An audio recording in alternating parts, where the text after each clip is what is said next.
Okay, kwa ile program ya mentorship ambayo tunaendelea, tumefikia hapa kwenye theory number 4. Unaona ni Alitex Capital again.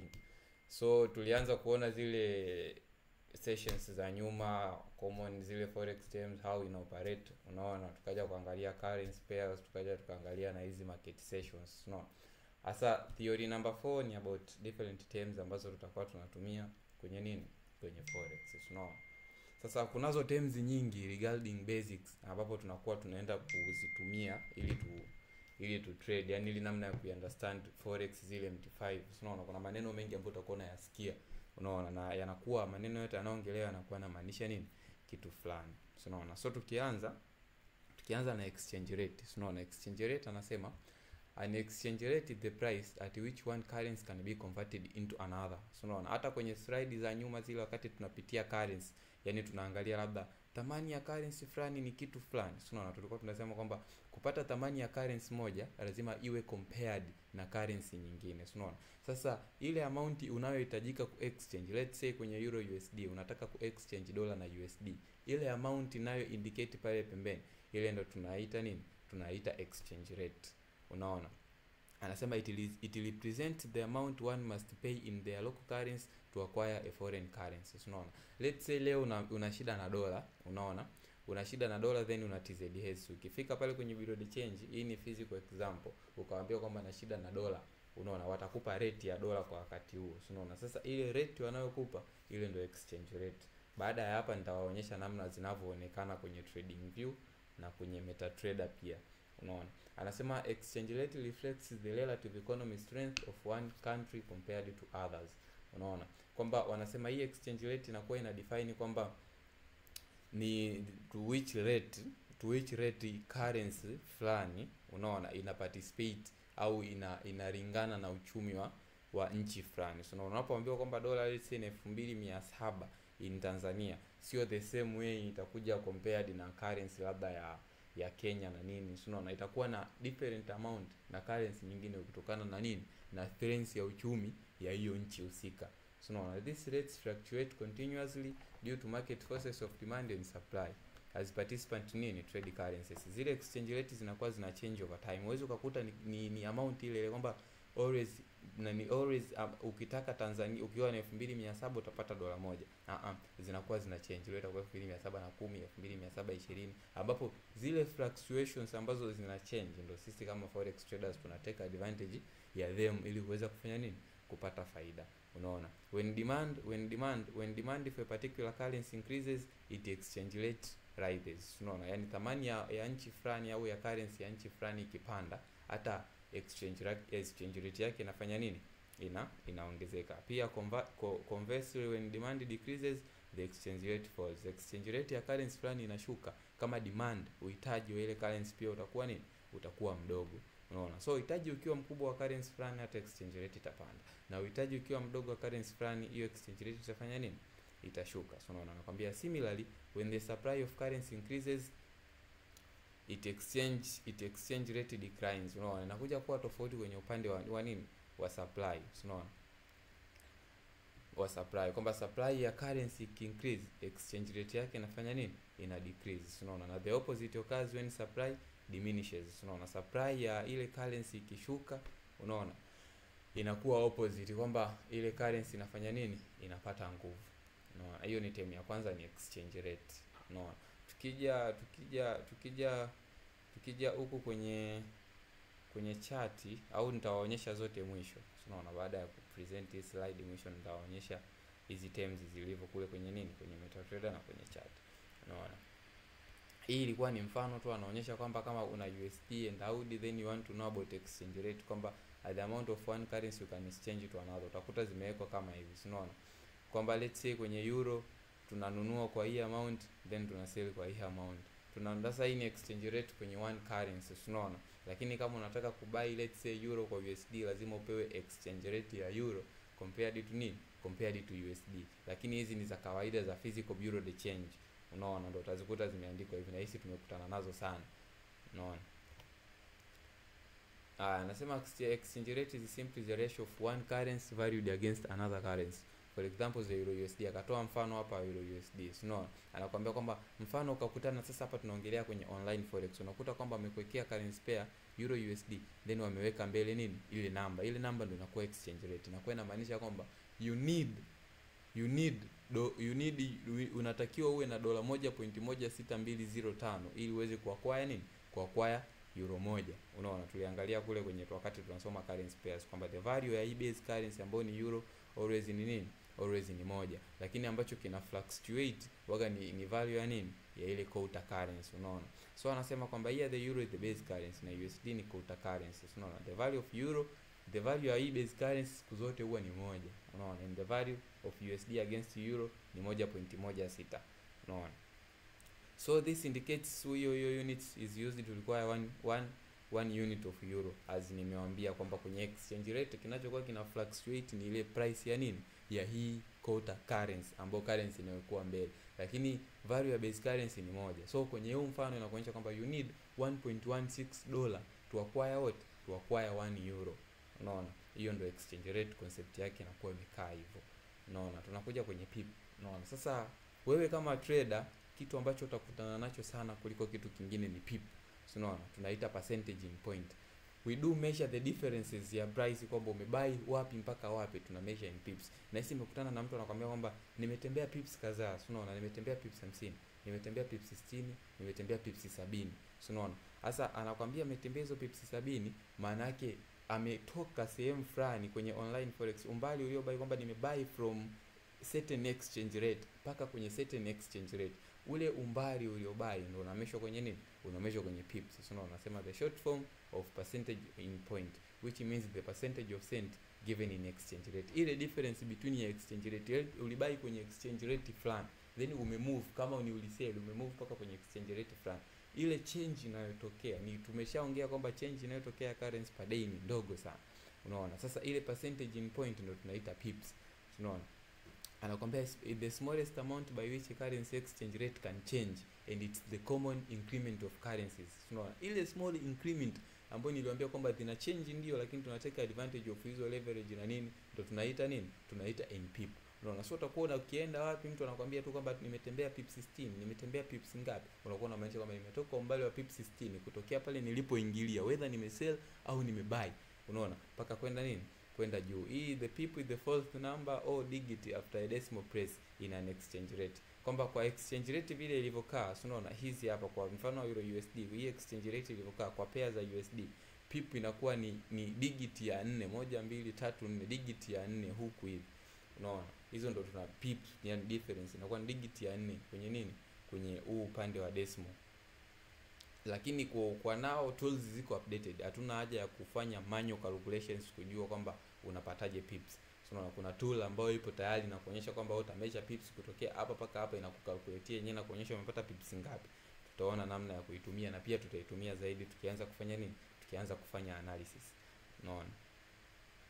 Haya, how do we profit in forex? We profit in forex, hii tushaongelea mara ya kwanza. So unaona, kwenye kubuy we buy a currency when the price is low. In any business, when price ikiwa price ya kitu ikiwa low, we always buy, and we sell it price ikiwa nini? Ikiwa high. The same applied kwenye forex. Sema tunachokuwa tuna buy na kusell kwenye forex ni nini? Ni currencies. Unaona? Na price ya hiyo currency is an exchange rate. Sasa anayekupa power ya kusell au ya kubuy the currency wakati hauna, ndio tunakuja concept ya nini? Ya broker. Kumbuka unapofanya physical forex, unapoenda ku exchange ile T shillings yako ili upewe dola, lazima uwe na certain amount of T shillings umeshika au unayo, let's say kwenye wallet yoyote. Unaona, lakini kwenye online forex unaweza kubuy euro hata kama hauna, na anayekupa hiyo power ni nani? Ndio broker. Tutaangalia concept za broker na namna anavyofanya kazi kwenye slides zinazofuata. Unaona, hii profit in buying ni maneno nilikuwa naongea tu pale, ila tutaangalia namna ya kudia profit inapopatikana, maana kila tool iko updated. So tutaangalia namna ya calculate hizi number of pips na namna ya kufanya nini? Ya kusogea nazo. Unaona, profit in selling, consider an exchange rate, taonyesha kule kwenye trading view. Unaona, sasa kuna kitu kinakuja tena kinaitwa lot size. Unaona, hii lot size, kumbuka anasema in our early examples we saw very small profits. Unaona kwamba ile difference kama ambayo yaani unaweza ukatoka sehemu fulani ukaenda sehemu fulani, unaona ile increment inakuwa ni kidogo sana per day. Unaona, kiasi kwamba unakuhitaji uwe na mtaji mkubwa sana, unaona, ili kuweza kuprofit kwenye nini, kwenye ile small movement ambayo inatokea. Unaona, lakini when trading single currency units, and what this happens because currency movements are measured in a tin of increments called what, called pips, kwamba ni amount kidogo sana ya currency inayo fluctuate per day. Unaona, ni change kidogo sana. Unaona, so ku make meaningful profit, ili kutengeneza faida kubwa, inabidi utrade nini, utrade larger quantities, na hizo larger quantities ndio zinakuwa expressed in nini, in lot size. So utakuwa yani unapoenda kutrade lazima udetermine kwanza, mimi nataka labda kuluzi $10, auendi tu kaweka $10 kwamba nipoteze $10. Lazima ujue kwanza, umesikia, nikitumia, maana lot size inakuwa una buy lakini in bundles, inakupa more purchasing power. Unaona, tutaongelea concept how to link hizi lot size na leverage. Unaona, so the minimum lot ni 0.01. Lazima kwanza kwenye akili yako ujue kwamba ninapotumia lot ya 0.01, maana yake kila ninapo move pip moja na kuwa likely kupoteza dola ngapi, dola 0.1. Unaona, lakini ninapotumia lot size let's say ya 0.1, unaona, kila napo move labda pip moja, unaona, nakuwa likely kupoteza dola ngapi, dola 1. Unaona, sasa calculations zake ndo zinafanyika hivyo kwenye pair za USD. Unaona, unapochukua, ukitaka kujua umetembea au umeenda faida kiasi gani, maana utachukua ile lot size uliyotumia. Unaona, labda ni 0.01, unaona, then utazidisha na 10, unaona, afu utazidisha na number of pips ulizotembea, ndio utadetermine nini, profit yako ilipokuepo. Unaona, sasa hizi lot size, unaona, tunazo types tatu za lot size. Unaona, tuna standard lot, ambao mtu anapokuambia kwamba nimebuy kwenye standard lot, maana yake amebuy 100 units za base currency, au ameuza 100 units of base currency. Unaona, sasa hii the largest available trade size. Hamna mtu ambaye anaweza ka trade more than standard lot. Unaona, na hiyo standard lot maana yake ni moja, yani kwenye MetaTrader kule unakuta iko represented na nini, na moja. Maana yake unakuwa umebuy 100 units of the base currency, ambapo kwa kila pip unayotembea, yani kama Euro USD exchange rate yake ikimove kwa 1 pip, unaona, wewe utakuwa subjected kupata faida au hasara ya dola ngapi, dola 10 kwa kila movement ya 1 pip. Unaona, na mini lot maana yake ina represent 10,000 units of base currency. Unaona, ambapo mini lot inakuwa expressed na 0.1 kwenye nini, kwenye MetaTrader. Tutaangalia namna ya kutumia hizi lot size tukiwa tena na hata lectures za mbele, yani tutaangalia namna ya kuconnect hivi vitu vyote. Unaona, so kwenye kila pip movement ambayo, yani ukitembea let's say umbali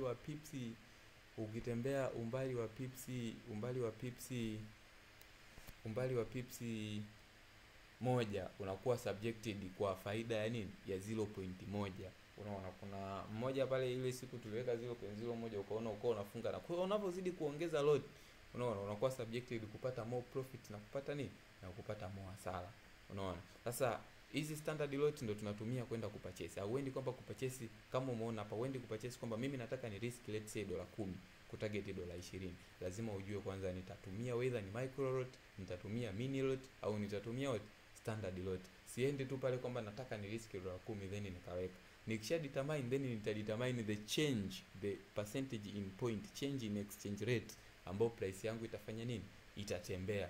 Unaona, after then ukishajua hivyo, utachukua ile lot unayotumia, then utazidisha kwa 10, utazidisha na zile namba za pips ambazo unatembea. Lakini hiyo ya kuzidisha kwa 10 ina apply kwa only major pairs ambazo zina nini, zina USD. Unaona, kuna kitu pia kinaitwa pip value. Ile pair unavyoiona ilivyokaa, unaona, ina thamani yake, kila moja ina thamani yake compared to pair nyingine. Unaona, kuna pair za JPY thamani yake ni 6.9, maana yake kwa kila pip unayotembea utapata faida ya dola 6.9. Unaona, lakini kwa pair za USD always waga ni 10. Ndio maana tunachukua lot tuliyotumia, tunazidisha kwa 10, tunazidisha na nini, tunazidisha na namba tunazidisha na number of pips ambazo unakuwa umetembea. Unaona?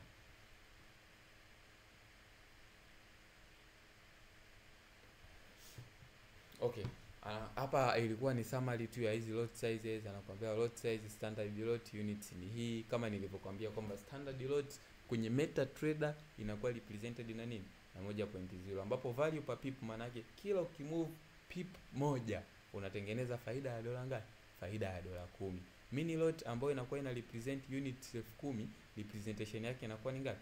Ni 0.1, ambapo value per pip kwa kila unapo move pip moja na umetumia hii mini lot unakuwa subjected kupata faida ya dola ngapi? Ya dola 1. Vice versa is true kwenye hasara kama utakuwa umeenda against.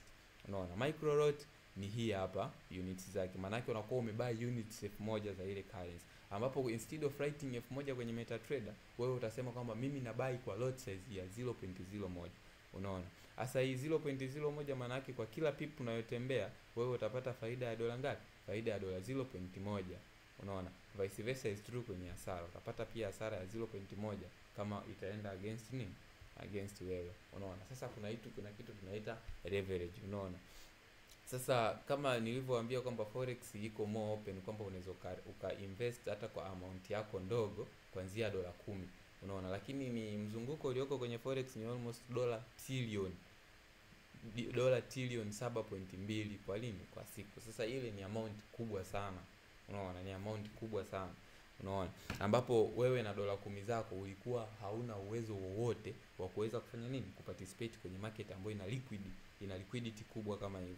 Unaona? Sasa kinachokufanya wewe pia unaweza kuparticipate kwenye forex na exchange hizi currency na kupata faida kubwa even though unakuwa na mtaji mdogo, ndio kitu kinaitwa nini?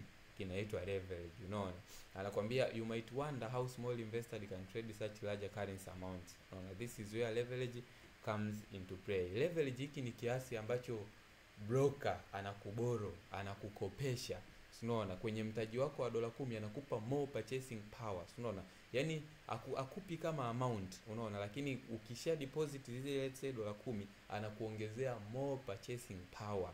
Unaona? Yaani kwamba kwa dola zako 10 unaweza use hata zile nini? Unaweza use hata ile, unaweza kutumia hata ile lot ya ile standard lot moja. Unaona? Lakini kwa ambapo bila leverage maana yake ulikuwa unahitaji uwe na dola 100,000. Unaona? Yaani unahitaji uwe na dola 100,000 ili uweze kutumia nini?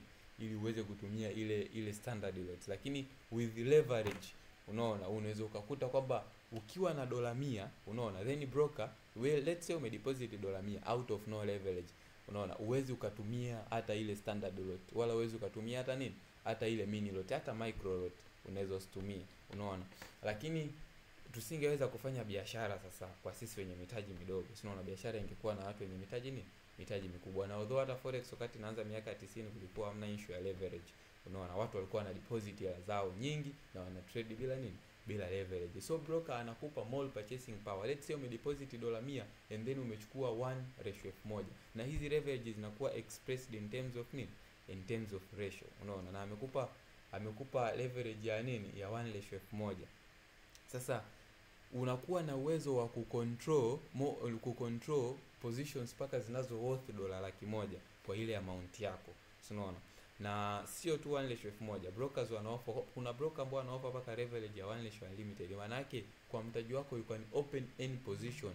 Unaona? Unaweza kufungua position yoyote ile. Unaona? Sasa hii leverage waga tunaita ni double edged sword. Unaona? Kwamba inang'ata pia na kujenga. Unaona? The more the leverage ndio unakuwa unaweza run position kubwa ukiwa na mtaji mdogo, lakini pia the same applied kwenye nini? Kwenye hasara. So unaona, the higher the leverage means unaweza kuacquire trades kubwa kwa mtaji wako mdogo, lakini pia kama zile trades zitaenda against na wewe, maana yake hasara pia itakuwa ni nini? Itakuwa ni kubwa vile vile. Unaona? Continuous anakuambia kwamba sasa leverage zinakuwa kama nilivyowaambia zinakuwa expressed in ratios. Utakuta umewekewa 1:10, 1:50, 1:100, 1:500. Maana yake kwamba kwenye ile amount ulio deposit unakuwa na 500 more purchasing power. Unaona? Za kuparticipate kwenye nini? Za kuparticipate kwenye forex. So ni amount ambayo kama broker anakuboro, lakini sio direct anakuboro. Unaona? Anakuongezea more purchasing power. Kwa hiyo kwa mtaji wako mdogo unaweza kufanya nini? Kupata profit kubwa au hasara kubwa. Unaona? Anasema an example, if you deposited $500, you would be able to trade amounts up to $500. Unaona? But ukiwa na 1:500 leverage na umedeposit $500, so unakuwa na amount up to $2.5 unaona, kwenye market. Yani unaweza buy trades up za $2.5 kwenye market only kwa kutumia nini? Kwa kutumia hii leverage. So unaona anakuwa anaturahisishia hata namna ya kufanya nini? Ya kufanya business inakuwa nyepesi, unaona. So kwa hata mtaji mdogo unaweza acquire na buy more than, unaona. Okay, the advantage of using leverage is that you can make considerable amount of money with the only limited amount of capital, but also the problem is that you can lose huge amount of money trading with the leverage. Kama nilivyoambia kwamba leverage inakuwa nini? Inakuwa double edged sword. Unaona kwamba the more subjected unaweza when the more purchasing power unapewa, the more subjected pia hasara unaweza ukafanya nini? Ukapata kubwa vile vile kama profit ambayo unakuwa na nini? Una target. Hiyo ndo moja wapo ya hasara ya leverage. And therefore leverage is a double edged sword, and it depends on how wisely to use it and how conservative your risk management is. Unaona kila sehemu anakuwa na insist nini? Risk management. Unaona maana yake inakuwa sio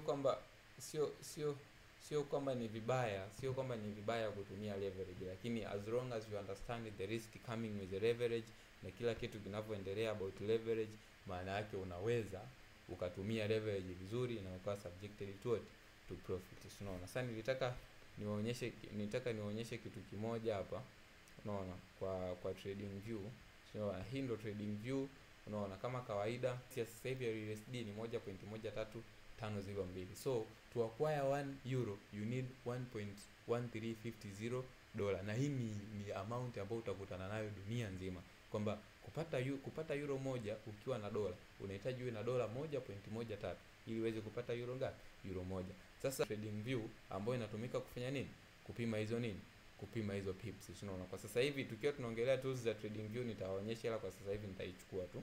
Unaona, so utakuja utameasure, let's say labda kutokea hapa paka hapa yenyewe itakusomea tu kwamba endapo utanunua euro USD kutoka kwenye hii price hapa, then euro USD ikapanda paka hapa, then ukasema mwisho wangu wa kununua umeisha, acha nitoke sokoni. Utakuwa umetembea kwa kiasi gani? Utakuwa umetembea kwa 41.9 pips. Sasa wote tunakuwa tumetembea kiasi sawa. Sasa kinachokuja kututofautisha faida kati ya mtaji mkubwa na mwenye mtaji mdogo ni nini? Ni lot size tunayotumia. Unaona, kwa aliyetumia standard lot na anaweza atakuwa na faida ya dola ngapi? Ya dola 10.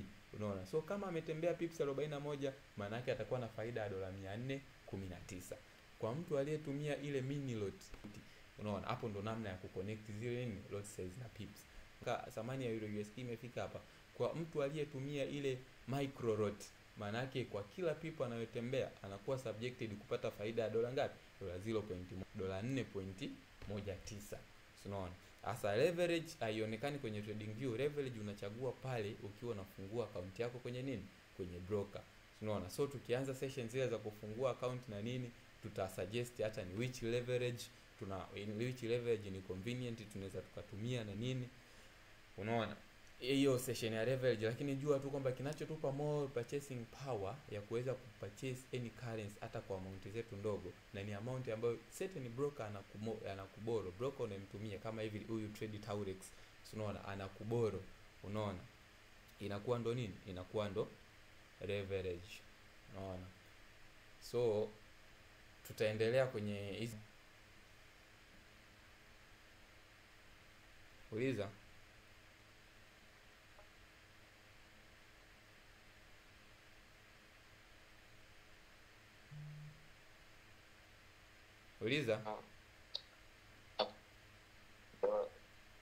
Network inasumbua, sijui kama unanisikia hapo. Hapo nakusikia. Swali ni kwamba kama una dola 10 ukatumia leverage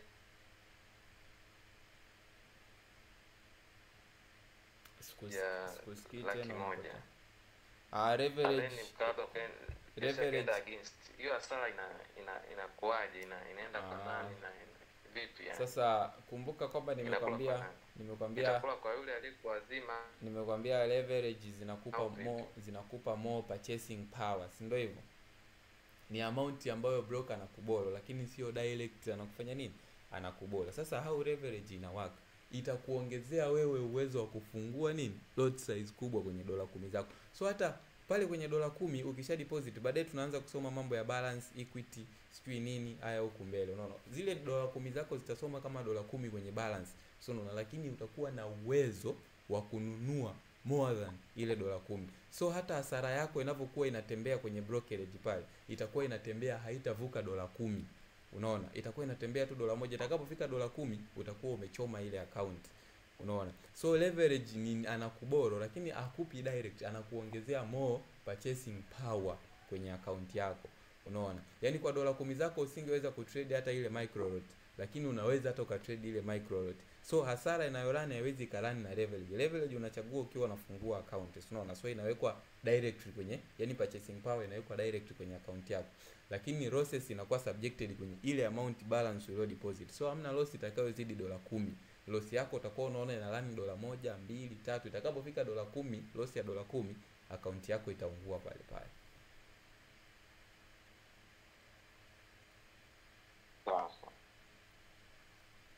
Okay, tunaendelea na hizi balance, unaona? Tunaendelea na hizi balance kwenye kipindi kingine. Unaona? Sema nilitaka ni end hiki nilichokuwa na record hapa hivi. Unaona? Then tuendelee na